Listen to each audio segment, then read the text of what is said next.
Hello students, welcome to Chart Technical Classes. Now today we are going to finish part 6 of marathon classes for UPPCL TG2 2022। मतलब आज हम 2022 में जो TG2 की vacancy निकली हुई है उसके मैराथन क्लासेस जो कि आप हमारे चैनल पर पढ़ रहे हैं उसका 6वां पार्ट क्या करने जा रहे हैं, समाप्त करने जा रहे हैं। ठीक है, तो चलिए हम स्टार्ट करते हैं। पहला क्वेश्चन हमारा इसमें दिया हुआ है कि निम्न में से धारा के मात्रक का प्रतीक क्या है। पहली बात तो ये समझ लीजिए कि धारा का मात्रक क्या होता है, एम्पियर होता है। ओके, और एम्पियर को हम किससे प्रदर्शित करते हैं, ए से प्रदर्शित करते हैं, यानी कि ए आपका ये क्या हो जाएगा, ऑप्शन के लिए सही हो जाएगा। ठीक है, अगला क्वेश्चन दिया कि यदि एक बैटरी 7 एम्पियर की धारा 10 घंटे तक प्रदान करती है तो उसकी क्षमता कितनी होगी। 7 एम्पियर की धारा है, 7 घंटे तक प्रदान करती है, तो क्षमता यानी कि एम्पियर आवर, एम्पियर है 7 और आवर है 10, तो 10 गुणे 7 यानी कि 70 एम्पियर आवर उसकी क्या होगी, दक्षता क्षमता होगी। मतलब कि वो 10 घंटे तक 7 एम्पियर की धारा अगर लगातार दे रही है तो 70 एम्पियर आवर उसकी क्या होगी, क्षमता होगी। ठीक है, अगला क्वेश्चन है कि निम्न में से दक्षता का प्रतीक क्या है, तो ईंटा से हम क्या करते हैं, दक्षता को प्रदर्शित करते हैं। ठीक है, आगे हमारा दिया हुआ है कि लेड एसिड सेल का 1 माह से अधिक समय तक उपयोग न किया जाए तो कौन सा दोष उत्पन्न हो जाता है। लेड एसिड सेल में अगर हम उसको लंबे समय तक यूज नहीं करते हैं तो उसमें एक सल्फेशन नामक दोष होता है, वो उत्पन्न हो जाता है। देखिए ये एक बैटरी है, बैटरी पे उसके 2 टर्मिनल हैं। ठीक है, तो इस पर क्या हो जाता है कि लेड सल्फेट की क्या हो जाती है, परत जम जाती है। ठीक है, तो उसी को क्या कहते हैं हम, सल्फेशन दोष कहा जाता है। सेडिमेंटेशन जो दोष होता है वो बैटरी में, जो बैटरी का मतलब जो 2 प्लेटें हैं उसके बीच में क्या हो जाती है, गंदगी भर जाती है। इसके नीचे जो एरिया होता है उस एरिया में क्या हो जाता है कि गंदगी भर जाती है, उसको क्या कहते हैं हम, सेडिमेंटेशन कहते हैं। बकलिंग जो दोष होता है, बकलिंग दोष को अगर बैटरी को हम क्या करते हैं कि हाई लोड पे, मतलब हाई करंट पे क्या कर देते हैं, डिस्चार्ज कर देते हैं। यहाँ पे जो लोड लगाएंगे वो उसकी वैल्यू बहुत ज़्यादा हो जाएगी, तो उसके कारण ये जो प्लेटें लगी हुई हैं ना, ये प्लेटें क्या हो जाती हैं, टेढ़ी हो जाती हैं, तो उसको क्या कहते हैं, बकलिंग दोष कहते हैं। और कोरोजन भी एक प्रकार का ऐसा दोष होता है जिसमें बैटरी के टर्मिनल पर क्या हो जाता है आपका, मतलब कि वाइट कलर का, भूरे कलर का एक केमिकल जम जाता है। ठीक है, इसमें ऐसा इसलिए होता है क्योंकि जो बैटरी का एसिड होता है वो इस जो बैटरी का टर्मिनल है उसके साथ रिएक्शन करके और यहाँ पे भूरे कलर का एक वो जमा देता है केमिकल टाइप का, तो उसके कारण बैटरी प्रॉपर वोल्टेज नहीं दे पाती, उसको हम कहते हैं कोरोजन दोष। ठीक है, अगला दिया है कि किसी चालक का प्रतिरोध निर्भर करता है। देखिए फार्मूला होता है प्रतिरोध का, R equal to rho into L by A. तो चालक का प्रतिरोध लंबाई पे भी डिपेंड कर रहा है, पदार्थ के किस में यानी कि रो पे भी डिपेंड कर रहा है, तापमान पे अभी बताएंगे, और उपरोक्त सभी पे, एरिया पे भी डिपेंड करता है, एरिया ऑप्शन में नहीं दिया, टेम्परेचर पर भी आपको डिपेंड करता है, क्योंकि जैसे ही किसी चालक का हम टेम्परेचर क्या करते हैं, बढ़ाते हैं, तो उसका जो रजिस्टेंस होता है वो क्या होने लगता है, बढ़ने लगता है। तो प्रतिरोध जो होगा इन चारों कारकों पर क्या करेगा, डिपेंड करेगा, तीनों पे, सॉरी। ठीक है, अगला क्वेश्चन दिया हुआ है कि यदि 20 ओम के प्रतिरोध में 2.5 एम्पियर की धारा प्रवाहित होती है, 2.5 एम्पियर की धारा प्रवाहित होती है, तो विभवांतर कितना होगा। विभवांतर यानी कि V इक्वल टू फार्मूला होता है क्या जी, IR। आई का वैल्यू कितना दिया हुआ है, 2.5, और आर का वैल्यू कितना दिया हुआ है, 20। तो जैसे ही आप इसमें गुणा कराएंगे तो आपका जो आंसर आएगा 50 वोल्ट। चौथा ऑप्शन क्या हो जाएगा आपका, सही हो जाएगा।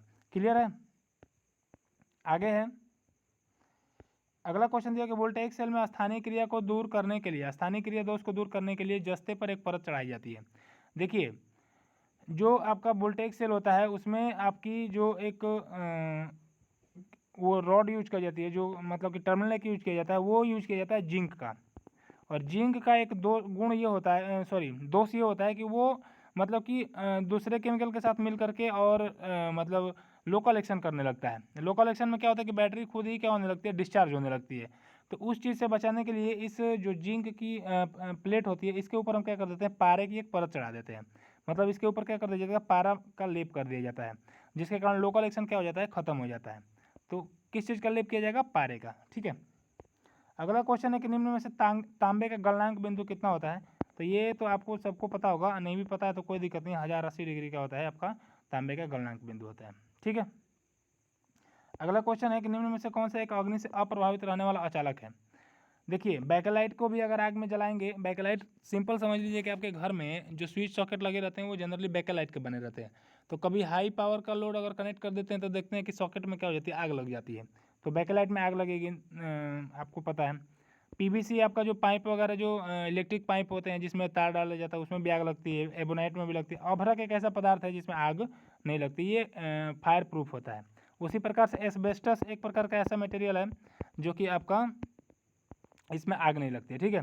और जैसे आपने पढ़ा हुआ कि जो आपका ये होते हैं इंसुलेटिंग मटेरियल जो होते हैं अचालक पदार्थ, इनको क्लासिफाइड किया जाता है वर्ग Y A B F H और सी, ठीक है। तो इनका टेम्परेचर रेंज होता है। उसी प्रकार से जो माइका है, माइका का टेम्परेचर रेंज इतना ज़्यादा होता है कि वो आग उसमें नहीं लग पाती है, ठीक है। अगला क्वेश्चन दिया हुआ है कि प्रतिरोध के रंग निर्धारण सारणी के अनुसार पीले रंग का चौथा पट्टी का टॉलरेंस कितना होता है। तो पीले रंग का होता है आपका कितना 4%, ठीक है। 4% का मतलब कि टॉलरेंस पाया जाता है किसमें, पीले रंग की पट्टी में, ठीक है। अगला क्वेश्चन दिया हुआ है कि अभ्रक किस वर्ग का अचालक पदार्थ है। तो अभ्रक जो होता है वो सी वर्ग का क्या होता है आपका अचालक पदार्थ होता है।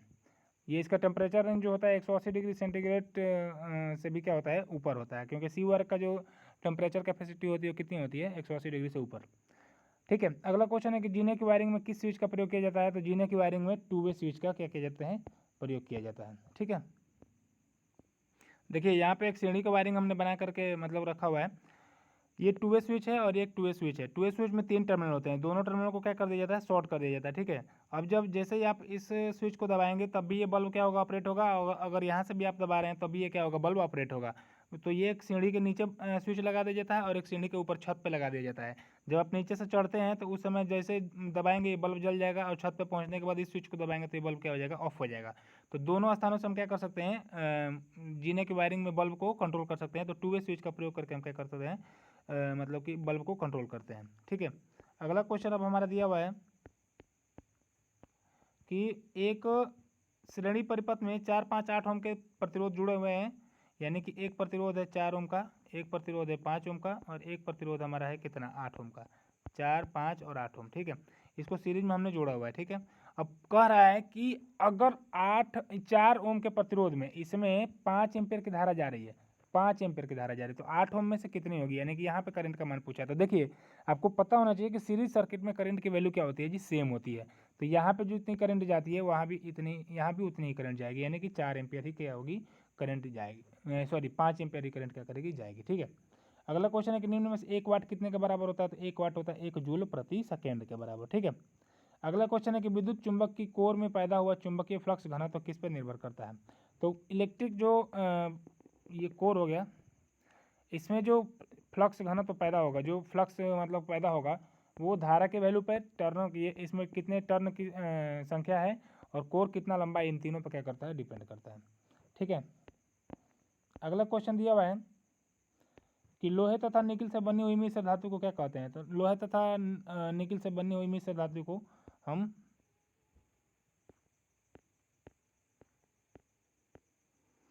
ठीक है। तो आपको पता होना चाहिए कि लोहे तथा निकिल से बनी मिश्र धातु को हम क्या कहते हैं परमेलॉय कहते हैं, जिसमें 80% क्या होता है आपका निकिल होता है और 20% आपका क्या होता है लोहा होता है, ठीक है।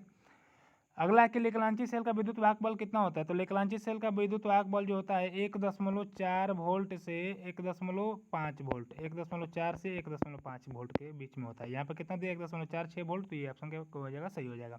अगला क्वेश्चन है कि विद्युत धारा की गति कितनी होती है। तो 3 × 10⁸ मीटर प्रति सेकेंड विद्युत धारा की क्या होती है गति होती है। ये याद करने वाला है, तो ये इसको याद कर लीजिएगा, समझाने जैसा कुछ नहीं है। अगला क्वेश्चन है कि ओम मीटर का संकेतक आप अवस्था में कहाँ पे रहता है। ओम मीटर जिससे हम क्या करते हैं रेजिस्टेंस को मापते हैं, तो जब उसको किसी प्रकार से मतलब कि कनेक्ट नहीं किया गया रहेगा तो उसका जो पॉइंटर होता है ये वाला, ये इनफाइनाइट पे होता है, ठीक है। अगला क्वेश्चन है कि कार्बन प्रतिरोधकों के संयोजक बिंदु किस धातु से निर्मित होते हैं। कार्बन प्रतिरोधक ये हो गया आपका, और इस पे जो 2 टर्मिनल निकले रहते हैं, तो ये टर्मिनल किस चीज़ का बनाया गया रहता है। तो ये टर्मिनल होता है कापर का, और इसके ऊपर टीन की क्या की गई रहती है पॉलिशिंग की गई रहती है, टीन को क्या किया गया रहता है लपेटा गया रहता है, ठीक है। तो टीन लेपित कापर होता है, ठीक। अगला क्वेश्चन है कि 1 किलोवाट घंटे में कितना जूल होता है।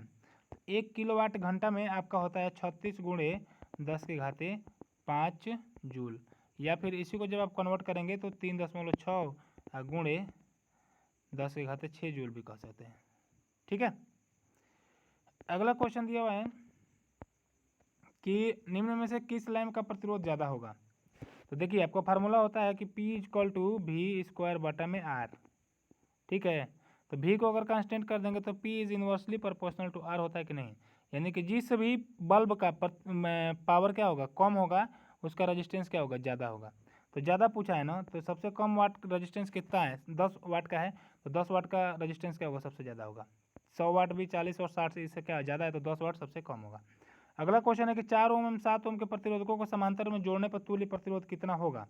तो आपको पता है कि जब दो रेजिस्टेंसों को हम क्या करते हैं, पैरेलल में जोड़ते हैं, तो इक्विवेलेंट रेजिस्टेंस होता है R बराबर R1 R2। ये दो रेजिस्टेंसों को पैरेलल में जोड़ने का short trick formula R1 R2 बटा में R1 प्लस R2। दो रेजिस्टेंसों को जोड़ेंगे तो सिंपल फार्मूला ये लगा दीजिए, आपका इक्विवेलेंट रेजिस्टेंस आ जाएगा। R1 का मान दिया हुआ 4 और R2 का मान दिया हुआ 7 और बटा में 4 + 7, तो ये हो जाएगा 28 बटा में 11। 28 बटा में 11 जब भाग करेंगे तो 2.54 ओम आ जाएगा। ठीक है, आपको ये बेसिकली याद रखना है, जाकि कोई भी वैल्यू दे तो आप इसको क्या कर सकें, आराम से सॉल्व कर सकें। अगला क्वेश्चन है कि लेड एसिड सेल की फुल चार्ज अवस्था में अपेक्षित घनत्व तो कितना होता है। जो उसके इलेक्ट्रोलाइट का घनत्व तो पूछ रहा है, तो वो होता है 1250 से 1280 के बीच में, यानी कि 1.25 से आप कह सकते हैं कि 1.28 के बीच में होता है। ठीक है, अगला क्वेश्चन है कि मोटर में कौन सा एक घूमने वाला भाग नहीं होता है। देखिए मोटर में आर्मेचर वाइंडिंग, यानी कि जो उसका रोटर होता है, रोटर पे उसकी आर्मेचर वाइंडिंग की गई रहती है, तो ये क्या पार्ट क्या करता है, घूमता है। कूलिंग फैन जो होता है, इसके शाफ्ट के साथ यहाँ पे फैन कनेक्टेड रहता है, तो फैन में क्या होगा, घूमेगा। और उसके बाद आपका क्या होता है, आर्मेचर कोर।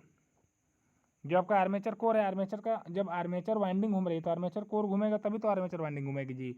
तो फील्ड वाइंडिंग जो होती है वो फिक्स होती है, जो इसके चारों तरफ में वाइंडिंग होती है, जिसमें मैग्नेट क्या होता है, जनरेट होता है, वो होती है field winding. Field winding move नहीं करती है। ठीक है, अगला क्वेश्चन है कि शंट फील्ड वाइंडिंग बनाई जाती है। शंट फील्ड वाइंडिंग, ध्यान दीजिए यहाँ पे, ये शंट फील्ड वाइंडिंग है, ये शंट फील्ड वाइंडिंग। मोटर की बात करें अगर हम,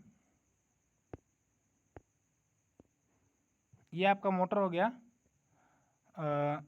कोई भी मोटर मान लीजिए, शंट वाइंडिंग वाला मोटर मान लीजिए, तो ये जो होती है वाइंडिंग, इसको बोलते हैं शंट वाइंडिंग। ठीक है, और इस वाइंडिंग की खासियत ये होती है कि इसका जो तार यूज किया जाता है, ये पतला तार होता है, और नंबर ऑफ टर्न्स जो होते हैं इसके क्या होते हैं, ज़्यादा होते हैं। अगर वही सीरीज मोटर रहती तो यहाँ पे मोटे तार का यूज किया जाता है, नंबर ऑफ टर्न्स भी क्या रखे जाते हैं, कम रखे जाते हैं। ठीक है, तो पतले तार की और अधिक नंबर ऑफ टर्न्स की क्या की जाती है, शंट फील्ड वाइंडिंग बनाई जाती है।